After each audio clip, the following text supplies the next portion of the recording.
నిన్నటి ముఖ్యమంత్రి press conference చూస్తే ఆదాయం మొత్తం పడిపోయింది. నేను చెప్తాను అది జ్ఞాపదేశంగానైనా సరే మీరు నోటి నుంచి ఒక మంచి ప్రశ్న వచ్చింది. ఆదాయం పడిపోయింది అన్నారు. వాస్తవానికి ఆదాయం పడిపోయింది. ఆదాయం ఎట్లా పడిపోయింది అంటారా?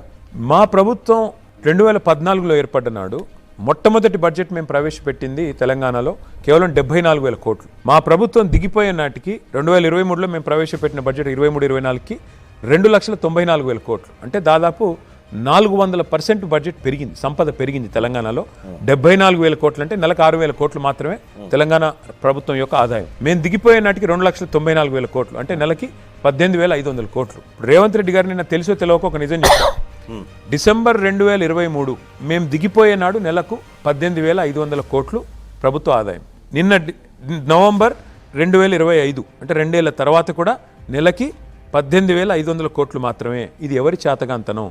అంటే మా ప్రభుత్వంలో 6,000 కోట్ల నుంచి మేము దిగిపోయే నాటికి మధ్యలో కోవిడ్ సంవత్సరంన్నర ఉన్నా కూడా, కరోనా సంవత్సరంన్నర ఉన్నా కూడా 18,500 కోట్లకు పెరిగింది. కానీ మీ ప్రభుత్వంలో మీ నిర్వాహకం వల్ల, మీ దుష్పరిపాలన వల్ల 18,500 కోట్లు ఉన్నది అట్లాగే ఉంది. దీన్ని నేను ఏదో ఊరికే చెప్పట్లేదు, ఇది లెక్క. సెప్టెంబర్ 2023 నేను చెప్పేది సరిగ్గా 2 ఏళ్ల కిందట తెలంగాణ ప్రభుత్వం భారతదేశంలో నెంబర్ 1 GST రాబడిలో. ఇది సెప్టెంబర్ 2025 లెక్క. తెలంగాణ ప్రభుత్వం భారతదేశంలో నెంబర్ 28. మొత్తం 28 రాష్ట్రాలు ఉంటే 28th స్టేటు -7% గ్రోత్. ఇది ఎందుకు జరుగుతోంది అంటే రేవంత్ రెడ్డి గారు వచ్చినాక రిజిస్ట్రేషన్ ఆదాయం తగ్గింది. ఎందుకు? రియల్ ఎస్టేట్ డామ్ అన్నది. రేవంత్ రెడ్డి గారు వచ్చాక వాహన సేల్స్ తగ్గినాయి. ఆ రకంగా అది దెబ్బతిన్నది. పెరుగుతున్నది ఒకటి ఎక్సైజ్.